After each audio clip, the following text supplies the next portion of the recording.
Ooh, how much do psychologists earn?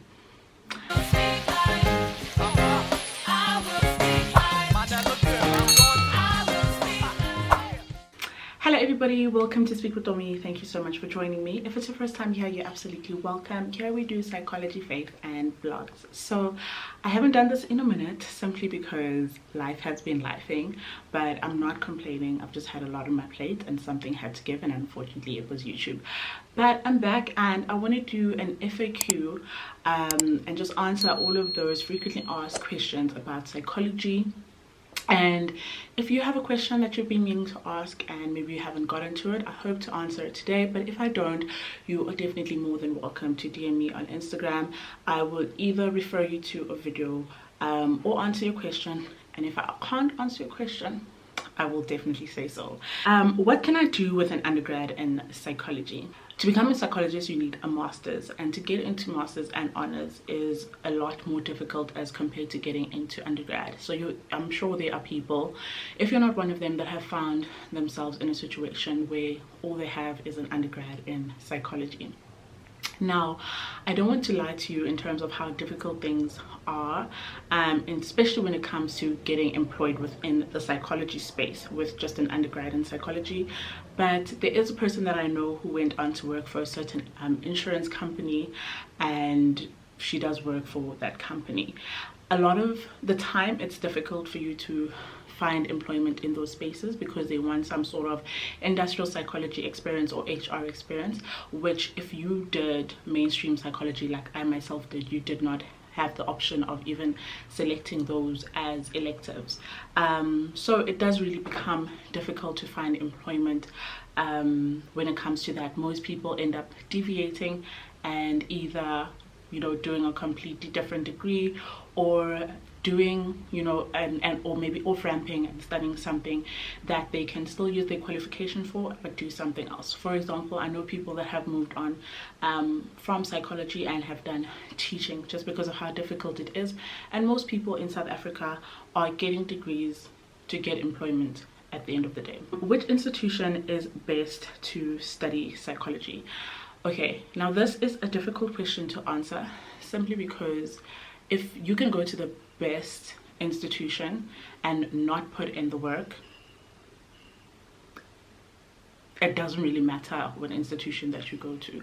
So I wouldn't worry too much about which institution that you go to. Yes, the institution that you go to plays a role, but it's nowhere near the role that you play and the amount of work that you put in. What can I do with an honors in psychology? So I won't lie, the prospects once you have an honors in psychology are much better than when you just have an undergrad. Once again, the employment option of going to work for some sort of insurance company or some sort of health company or an NPO, those really do work out for you, because then you can work as like maybe a lay counselor in the time, or you can volunteer as a lay counselor. Volunteering, that's what I'm doing this year. Some of the colleagues that I work with have given me other various places that they have gone on to either volunteer or to work. I know a lot of people are doing au pairing so that they can just save up money while they wait to get into masters. Some people have gone the PGCE route, and that's your educational training to become a teacher. So yes, there are options. There aren't a lot of them, but there definitely are options while you wait to get into honors. For me, I would say the best ones are volunteering. Unfortunately, you're not going to be getting paid for it, and that can be a challenge for a lot of people because you need to make a living. But that is definitely some of the things that you can do while you're waiting to get into masters. Or can I counsel people without a psychology degree or a master's? The answer to this is yes. However, it is very important that you tread carefully around this, because when you counsel or when you counsel people, you are dealing with somebody's mind, and there's so much damage that can be incurred by that. And I think that's why the HPCSA wants you to go through the full training all the way to master's level before you are considered to be a psychologist, because there's just too much power that you have within your hands, and you can either make or break the rest of somebody's life.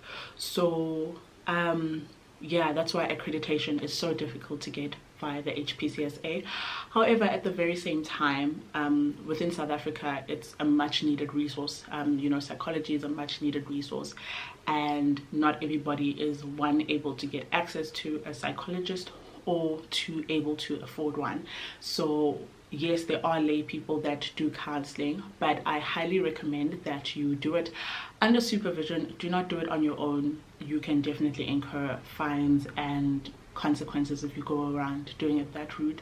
But also a lot of NPOs, there is some sort of agreement or registration process that you would go to say these are the services that you provide, and there's a board that would then hold you accountable in terms of the services that you are providing. So yes, it is possible, but also once again, the money is better once you have accreditation. For example, if you are registered with the HPCSA as maybe a registered counselor or a psychologist, you're able to then claim from people's medical aids and so forth, and to make income that way. Otherwise, you just have private clients. And also, it is not something that I advise that you do without some form of accreditation, or just be like, you know what, I studied and I did, you know, psychology undergrad, or I did all the way to honors, so now I just have random people just coming to you for counseling. Don't do that. What is the difference between a 4-year Bpsych degree and a Bpsych equivalent? So the 4-year Bpsych degree, that is being phased out. If not, it has already been phased out. So that was basically a 4-year degree that included the honors year. So this is very popular in America. In America, they don't have the 3-year undergrad and then you do your honors. They don't have the honors, but they have your undergrad degree, which would be 4 years. And in those 4 years, you would have done your honors within that degree. But in South Africa, it's being phased out. The last place that I remember that had it when I was applying for undergrad was Rhodes, and from what I've heard, that has also been phased out. So that's the 4-year Bpsych degree. And I know at UWC we also had, you know, the option of a 3 or a 4-year degree. So that's basically the same undergrad degree. The only difference is that the other people would have a more workload or more modules within a semester, as compared to the person that's doing it over 4 years. So it was just basically buy you a bit more time. But that was a normal Bpsych. No, that was a normal undergrad degree, and the Bpsych degree, that's the one that was 4 years, but that had included the honors year in. But like I said, it's being phased out. A Bpsych equivalent, that is either a 6-month degree, if that's the Bpsych equivalent in psychometry, or it is an 18-month degree if that's the Bpsych equivalent that makes you a registered counselor. So that is a postgraduate degree. You do it after you have completed your undergrad in psychology. I really hope that makes sense. That seems to confuse a lot of people, but I hope it makes sense. How much do psychologists earn?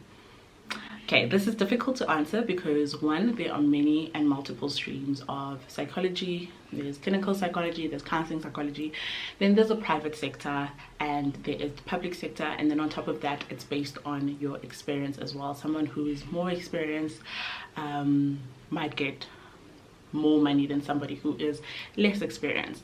And then there's a bit of a know your worth kind of thing to it, because if you charge more as compared to somebody else, or if you're practicing in Santon and your clientele there is able to afford you, you're gonna adjust your prices accordingly. Or if you're paying rent, then you're gonna adjust your prices accordingly. So it is difficult to say. And also psychologists are able to do a whole lot of things, you know, so it is difficult to say how much a psychologist would earn. So it literally could be anything from, so it literally could be anything from 10,000 to 250,000 rand, depending on what you do at, you know, the scale at what you do. But I think another reason why this question is gate kept so much is because psychology is definitely not something that you should be doing for the money. I have told you before, I don't feel it's something worth it to do for the money.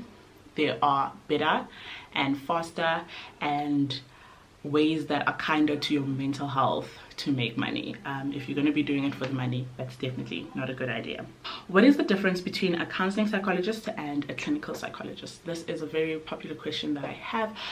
The biggest difference between the two of these is the focus of what you do. So clinical psychologists focus a lot on diagnosis, whether it means assessing criminals within the justice system and so forth. They are able to work in that. Now, when it comes to a counseling psychologist, counseling psychologists are able to diagnose, but there is a limit to the diagnoses that you're able to make, and also a limit to the treatments that you're able to give. So for example, a counseling psychologist may be able to identify that an individual might have Alzheimer's, but it's not something that you would treat per se as a counseling psychologist. And also where you work, that is also a difference. Most clinical psychologists are either found within the criminal justice system, or they are found in the hospital setting. Counseling psychologists can definitely be found in the hospital setting as well, but they focus more, in comparison to clinical psychologists, on social issues and personal issues that can most often lead to mental illness, rather than focusing solely on pathology like a clinical psychologist might. However, there are overlap, especially because when someone goes into private practice, it's difficult to know the type of client you are going to get before you actually get them. So there is some overlap in terms of the work that they do. However, as a counseling psychologist, when you realize that the pathology that is present here is going beyond what you are allowed to diagnose within the DSM-5 and treat within the DSM-5, then you have to give a referral. Somebody asked, why do I want to be a psychologist so bad? If I'm to be honest, my first degree didn't work out, so I know I'm in a place where what I'm studying, I have to make work. But also, to be honest, I think it's one of those things where when I started learning about it, I felt was the most me. Like it just felt like home. It really just felt like home. And even now, as I get experience and I'm volunteering and I'm working, it is absolutely not easy. There are days where I come back and I just feel like I have the whole world on my shoulders, but not once did I ever feel this is not it for me. It definitely is challenging, and sometimes I did wonder. I was like, yo, God, did I make the right decision? But I promise you, every single time the answer to that is yes. How are you keeping motivated while waiting to get into masters? Yeah, this is a difficult one. I mean, I was having like a venting session with one of my sisters about how application season is coming, and it is daunting for me. I think I'm low-key traumatized by what happened the last time, but I need to keep pushing. I need to keep pushing, and I need to just make it work, man. So yeah, but in terms of how I'm keeping my head up, I am talking about it. I am seeking support from people around me and in my circle. I am praying about it constantly, and I just keep reminding myself 110% that God will work it out. Like, he's never for a second let me down. He's not going to start doing it right now. How are you feeling about master's applications this year? Woo, extremely anxious. I do not want to lie to you, but also I am excited about all of the things that I've learned this year while volunteering, while working, the things that I've learned about myself, the things that I've learned about the field, that I'm hoping would put me at a better place when it comes to answering the questions that they might ask me in the interviews, when I get some. And yeah, so I just hope that that information is really going to put me in a better place. But I won't lie, it makes it difficult to right your wrongs when you didn't know what your wrongs were the first time around, because it's not like they told me you got declined because of this, so I must fix that. So I'm basically going in blind again. However, whether I'm ready or not, it's something that needs to happen, something that I need to do. Yeah, I'm not ready for the financial aspect of it because, wow, I'm gonna apply everywhere again, and yeah, trust me, it's a lot. Like I mentioned, if there are any other questions, you can definitely drop them in the comment section down below. Nonetheless, have yourself a fantastic whatever day of the week it is. Bye.